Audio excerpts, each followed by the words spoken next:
본인에 대한 소개를 부탁드립니다.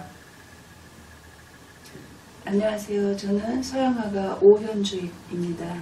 인천에서 활동하고 있고요. 지금은 평면 작업을 하고 있습니다. 본인의 작품 세계에 대해 설명해 주신다면? 네, 제 작품은 이제 예전에는 누구나 어떤 작가든 다 그 흐름이 있겠지만, 저도 이제 구상으로 시작해서 요즘은 구상이지만 비구상적 요소가 많은 디자인적 요소도 좀 있고, 그리고 색채 컬러 콤비네이션에 대해서 저는 많은 관심을 갖고 있어요. 그래서 한 화면 안에 여러 색이 함께 하는 게 사실은 굉장히 위험하고 힘든 일이지만, 그러면서도 조화와 통일감을 이룰 수 있는 거에 이제 굉장히 주안점을 두고 작업을 하고 있고요.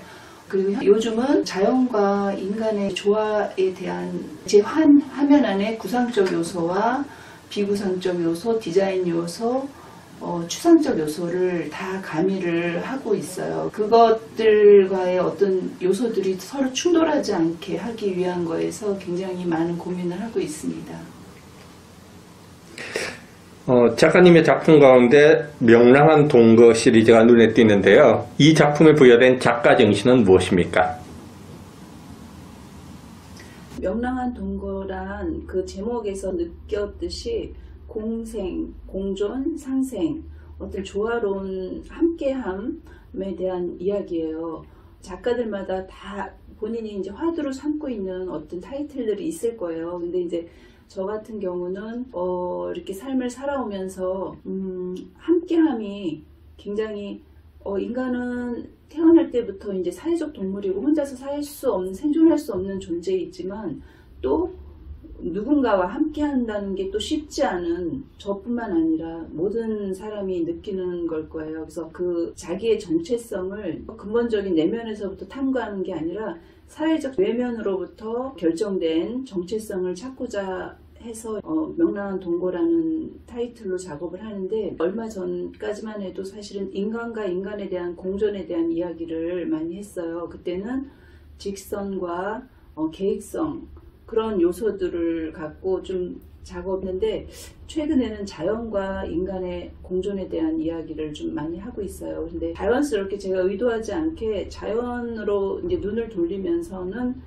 부드러운 곡선, 그리고 계획되지 않은 돌발적이고 그런 상황들, 제 그러니까 본능에 맡겨진 작업들도 많이 하고 있고요. 지금 현재는 자연과 인간의 동거를 얘기했고, 이제 앞으로도 가끔씩은 또 이제 인간과 인간에 대한 동거에 대한 얘기를 하겠죠. 그래서 이 집이라는 것은 은유적인 표현이에요. 집이 의미하는 것이 이제 인간 가치관 이제 그런 것들을 집합했을 때 서로 함께 공존함이 충돌이기보다는 각자의 색을 그대로 있는 그대로 다 추구하면서 함께 조화로운 생활을 하는 것에 대한 이야기를 하기 때문에 제 작품에는 좀 색이 많이 들어가는 편이에요. 그래서 그 색 자체가 모여서 조화롭게 이루는 것이 이제 인간에 대한 은유적으로 그 공존에 대한 이야기를 하고 있습니다. 미술 시장에서 본인의 작품이 대중에게 다가가기 위한 나름의 구상이 있다면요? 네, 사실은 그 부분이 작가로서 굉장히 고민되는 부분이에요. 그리고 구상을 해도 마음대로 안 되는 부분이 그 부분이에요. 작업도 어렵지만 사실은 대중에게 다가간다는 것은 여러 가지, 그러니까 작가들은 대부분 그렇겠지만 작업 외에는 다른 거에 이렇게 익숙하지 못해요. 사회적인 참여, 아니면 자본의 논리로 그림도 역시 어떤 사회적인 많은 노출을 해야 하고 자기를 알리는 데 있어서는 사실은 비용적인 문제, 여러 가지 문제가 있어서 그런 거에 한계를 많이 느끼고 좀 힘들어하고 있는데, 제가 할 수 있는 거는 어쨌든 좋은 작업을 열심히 해야 되는 게 이제 맞고요.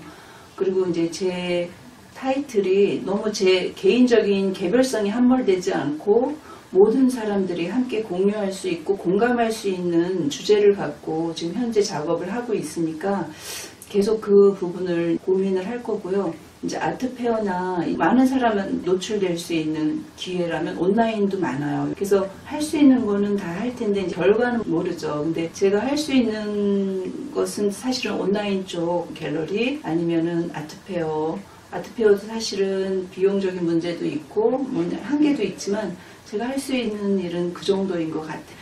또 다른 기회가 오기 전까지는 지금 현재 계획으로는 그렇습니다.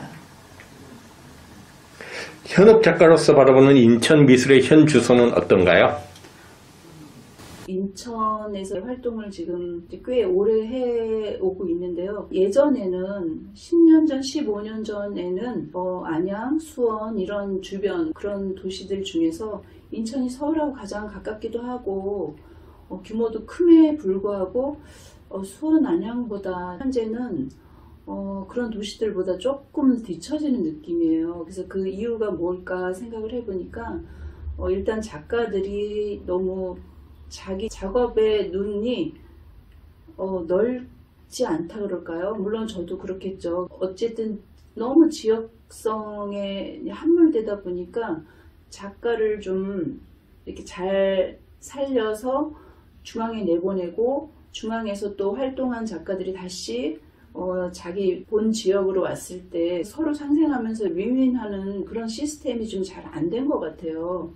그래서 사실은 저랑 몇몇 화우들 작가들 보면 물론 뭐 작가는 작업을 혼자 하는 게 정석이지만 어떤 지역이나 협회나 어떤 그런 것들에서 조금 탄력을 받으면서 이렇게 도움을 받을 수 있는 부분이 너무 미약해요. 그래서 사실은 굉장히 조금 고여있는 느낌이 들어요. 근데 어쨌든 저는 중견 작가로서 저한테도 이제 책임이 있으니 제가 할 수 있는 저의 발전 또 주변 작가나 지역의 발전을 위해서 좀 힘을 써야 되겠죠. 네, 끝으로 하시고 싶은 말씀이 있다면요? 네, 지금 미술 시장을 보니까 몇 년 전서부터 이제 미술 시장이 좀 활성화되는 느낌이 들더라고요. 우리나라가 경제 규모에 비해서 미술이나 이 문화예술 쪽은 굉장히 후진적인 수준을 면치 못하고 있는 것 같아요. 미술품 구매 이런 것들이 이제 예전에는 특정 계층들 아주 부유한 계층들만 향유할 수 있는 거였는데 요즘은 작게나마 일반인들도 작품을 사고 관심 있어 하고 그런 아주 바람직한 경향이 새로 생기고 있더라고요. 근데 일반인들도 사실은 공부를 해야 한다고 생각해요. 내가 적지 않은 비용을 들여서 내가 좋아하는 작품을 하나 구매를 하고 소중하게 생각하고 평생 걸어놓고 거기에 의미를 담고 그럴 때는 작가에 대한 것, 미술품이라는 거는 한 작가의 영혼을 사는 거예요. 그래서 작가에 대한 공부, 흐름에 대한 공부 그런 거를 조금 좀 심도 깊게 여러분들도 조금은 하셨으면 좋겠어요. 이 경제적인 발전은 우리의 생활을 윤택하게 하지만 문화예술은 우리의 영혼을 살찌우고 우리 최후의 보루로 사람이 영혼을 순수하게 유지할 수 있는 큰 기능이라고 생각해요. 작품을 구매하든 하지 않든 이 미술품에 대한 또 작가에 대한 그런 작은 공부들을 좀 하시면서 함께 작가랑 모든 사람들하고 함께 성장하는 미술계의 발전이 있었으면 합니다.